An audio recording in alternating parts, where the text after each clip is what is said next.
हाय जय जगन्नाथ। आज preparation day 6 है।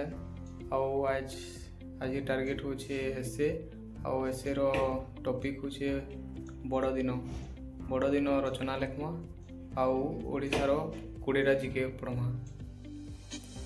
ओडिशारे मोट केतोटी जिल्ला अछि? 30टी। ओडिशार राजधानी नाम कौन? भुवनेश्वर। ओडिशार मुख्यमंत्री नाम कौन? मोहन चरण माझी। 4 नंबर क्वेश्चन। ओडिशार उपमुख्यमंत्री नाम कौन? कनक वर्धन सिंह देव एवं प्रभाती परिडा। ओडिशार राज्यपाल नाम कौन? हरिबाबू कंभमपति। उत्कल दिवस केबे पालन करा जाए? 1 एप्रिल 1936। ओडिशा रे विधानसभा आसन संख्या केते? 147टी। ओडिशा रे लोकसभा आसन संख्या केते? 21टी। ओडिशा रे राज्यसभा आसन संख्या केते? 10टी। ओडिशा रे केतोटी डिविजन अछि? 3टी। ओडिशा रे केतोटी सब डिविजन अछि? 58टी। ओडिशा रे मोट केतोटी ब्लॉक अछि?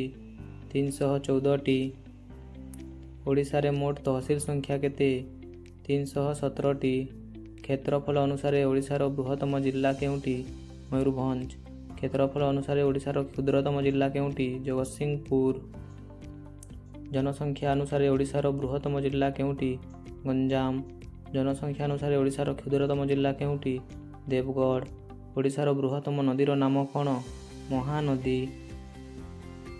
ओडिशार बृहत्तम पर्वतर नाम कौन? देवमाली।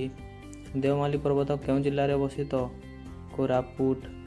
वीडियो के लास्ट तक देखिथिबारु बहुत बहुत धन्यवाद।